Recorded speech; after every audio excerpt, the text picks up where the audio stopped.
권성동 전 원내대표도 퇴임하면서 성찰과 혁신이라는 단어를 키워드로 올렸어요.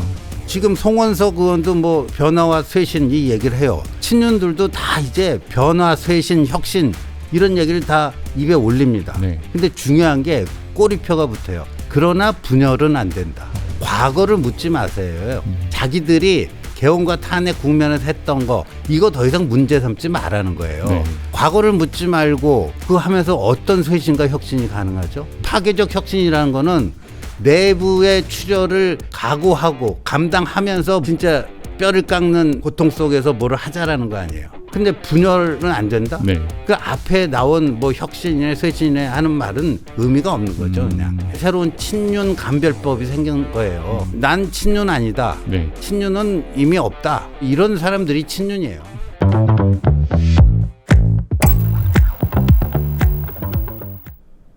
오늘 인터뷰를 부탁해에서는 신지호 전 국민의힘 의원 모시고 얘기 나눠보겠습니다. 안녕하세요. 네, 안녕하세요. 네, 오늘 2달 만에 저희 방송 다시 모셨습니다. 불러주셔서 감사합니다. 예, 그동안 뭐 대선으로 굉장히 많이 바쁘셨을 텐데 오늘은 뭐 여러 가지 당내 이야기 좀 나눠보겠습니다. 편하게 하겠습니다. 네. 네.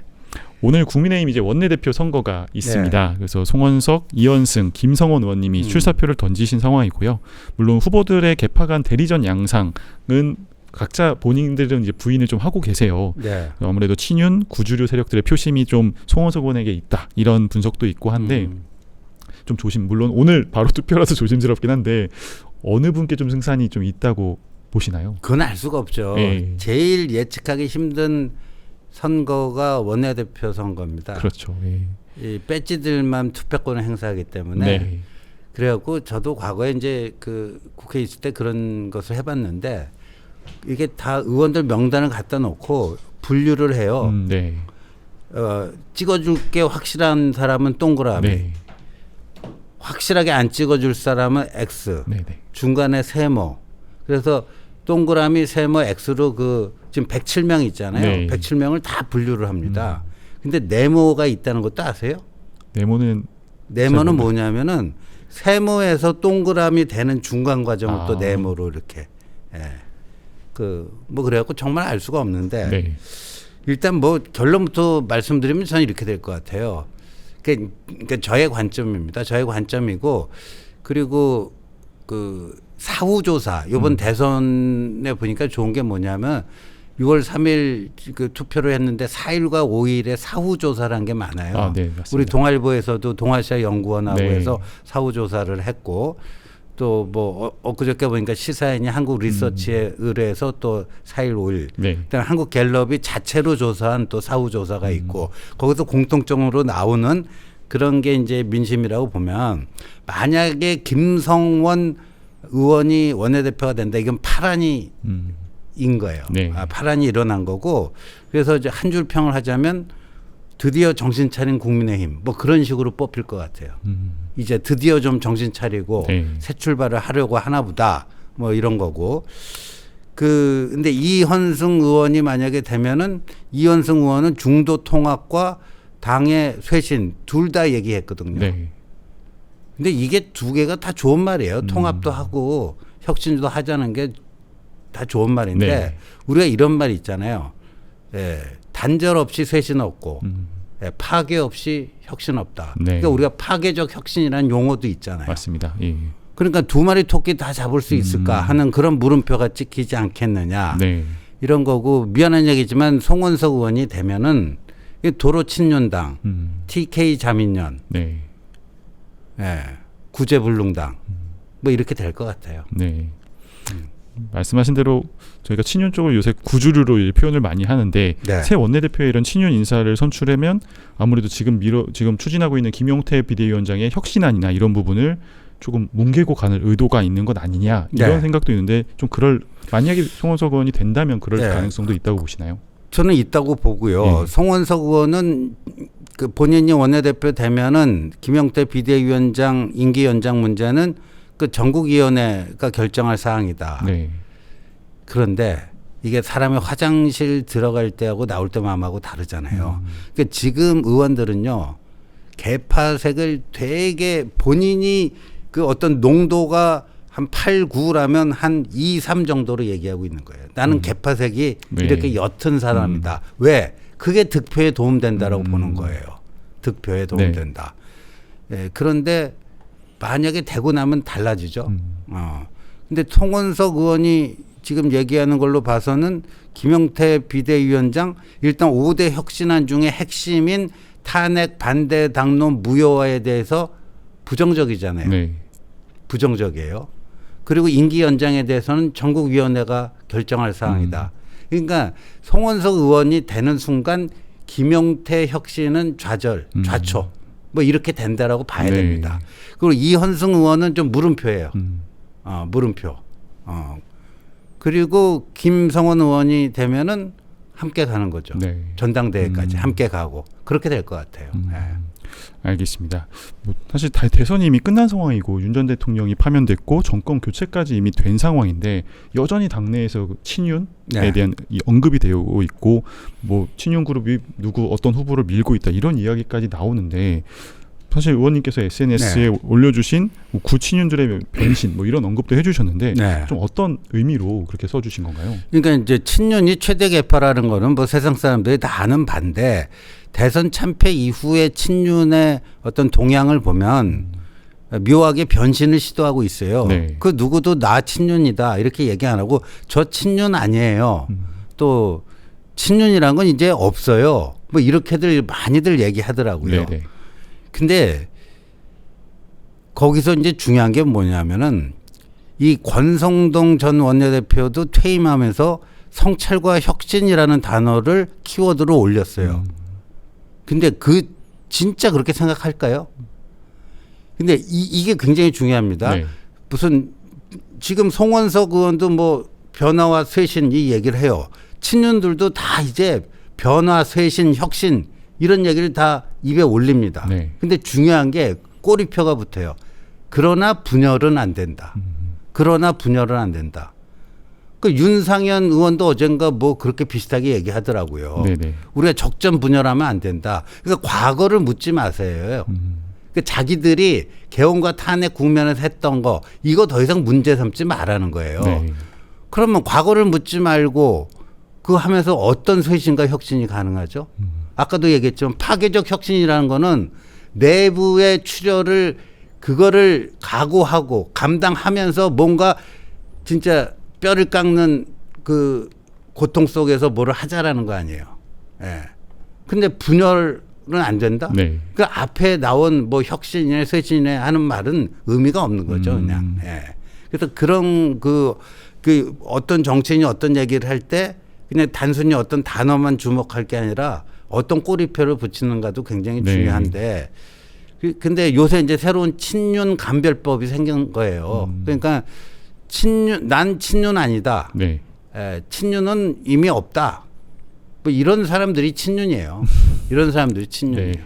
그래서 제가 오죽하면 그 개콘의 그 옛날에 바보 영구가 자기 입으로 영구 없다 떠드는 거는 똑같다. 그래서 이렇게 쓴 겁니다. 네. 네.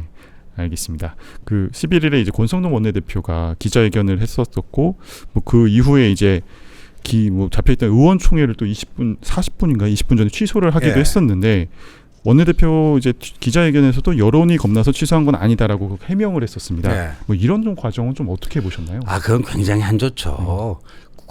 입틀막이 굉장히 그 국민의 영린을 건드린다는 거는 작년 4월 총선 과정에서도 드러나지 않았습니까? 네. 예, 윤석열 대통령이 가는 곳마다 물론 좀 대통령에 대한 기본적인 예의를 안 지키고 그냥 마구마구 외치고 이런 거는 좀 무례한 행동이지만 그렇다고 해서 그 경호원들이 입틀막을 해버리면 되겠어요? 그렇죠. 예. 근데 이건 국회의원 입틀막을 한 거예요. 국회의원 입틀막을 했는데 만약에 의원총회를 열면은 뭐 분열상이 더 노출될 것 같아도 그렇다? 아니 그러면 갑론을박한다, 백가장명한다 이런 게 다 그러면 하지 말아야 되겠네요. 예. 완보이스로 나올 때만 그러면 의총을 열 겁니까? 그리고 그 권성동 전 원내대표는 그 차기 원내대표가 선출되면 그때 가서 하면 된다. 그럼 그때가 하면은 이렇게 지금 갑론을박하는 이렇게 없어집니까? 그것도 아니잖아요. 네. 예. 이게 참 무책임한 처사였다 이렇게 봅니다. 예. 뭐 당내에서 좀 여러 다른 분위기들도 감지가 됩니다. 재선 의원 15분이 이제 김용태 비대위원장의 임기를 연장해야 된다고 지지를 했었고, 뭐 다른 의원들의 릴레이 사과문이 발표되는 모습도 있었는데, 사실 의원총회가 물론 이제 가정입니다만 그때 열렸다면 지금 상황이 좀 많이 바뀌었을 수도 있을까요? 저는 그랬다고 봐요. 그게 저는 이제 이 나비 효과가 좀 있을 수 있지 않겠는가. 좀 그렇게 기대를 했었어요. 그 재선 의원 15명의 면면을 보니까 한 10명 정도는 그 친윤으로 분류되던 분들이에요. 그분들이 김용태의 혁신안을 지지하고 나온 거거든요. 그러니까 말로만 혁신한 게 아니라 실제 제대로 된 노선 전환을 하기 위한 몸부림이었어요. 그거는 나름대로 저는 의미 있는 행동이다 이렇게 평가를 하고, 그런 분들과 진정성 있는 그 변화, 성찰을 통한 변화와 세진을 한다면 과거에 그분이 어떤 계파에 속했던가 묻지 말고 같이 어깨 걸고 가야 된다고 생각하는데, 모 씨처럼 그냥 뭐 쇄신 혁신 얘기했다 분열은 안 된다 이거는 아니라는 거죠. 예.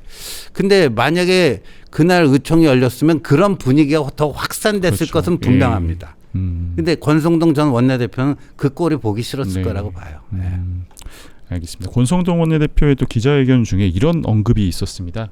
한동훈 전 대표에 대해서 좀 언급을 하면서 윤석열 대통령과 좀 비슷한 스타일, 뭐 업무 스타일이나 이런 방식에서 좀 비슷한 스타일의 정치인이다라고 했고, 좀 더 소통과 공감 능력을 키워야 한다는 말도 했는데, 좀 이런 메시지는 좀 어떻게 보셨나요?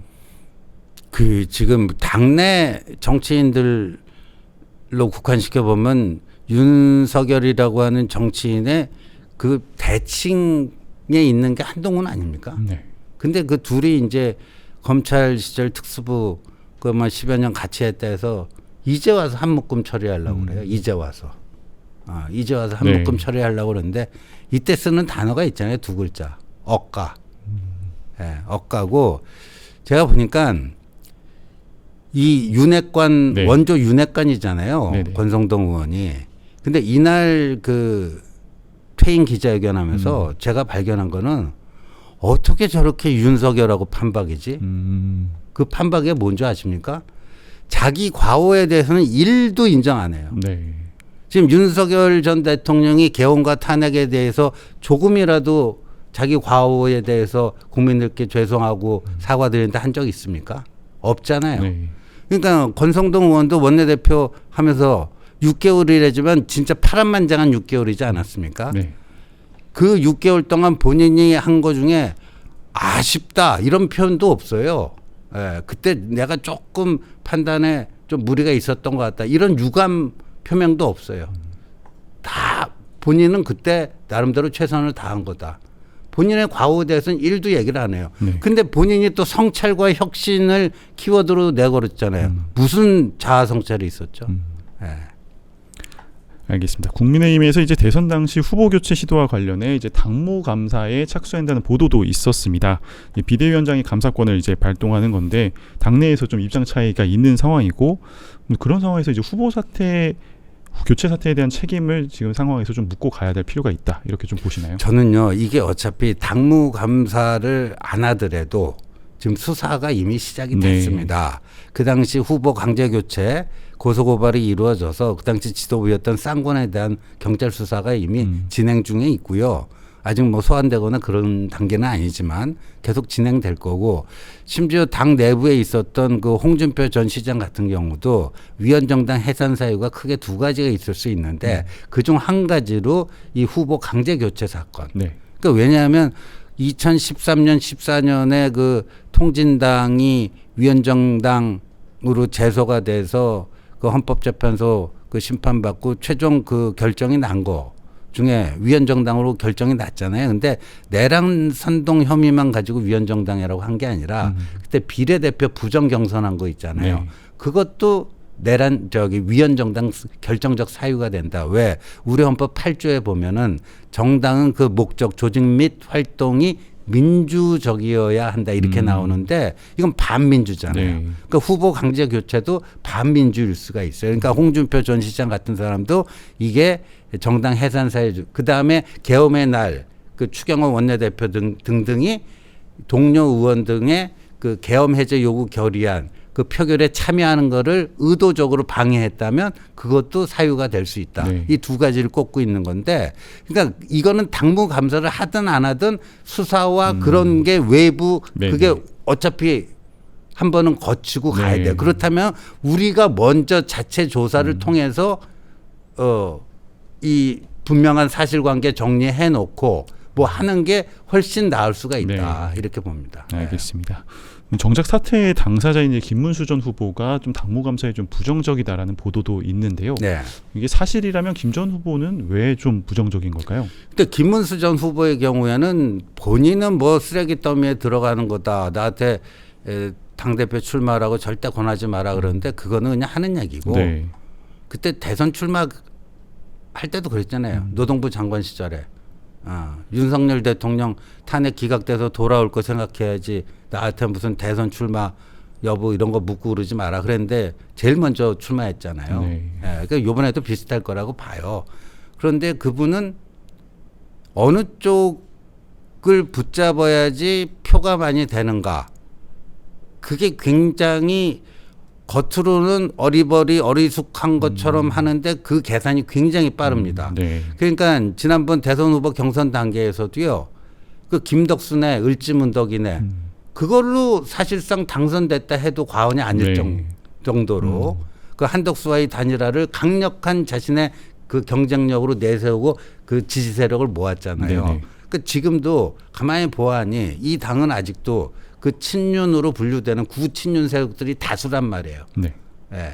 근데 한동훈이 나올 수도 있다. 한동훈은 어차피 쇄신 그쪽이니까 내가 쇄신 경쟁해갖고 그거를 한동훈하고 그걸 나눠 먹을 수는 없을 거다. 그렇다면 나는 확실히 이쪽 네. 이거를 내가 챙기자 하는 계산 아닐까 보입니다. 예. 알겠습니다.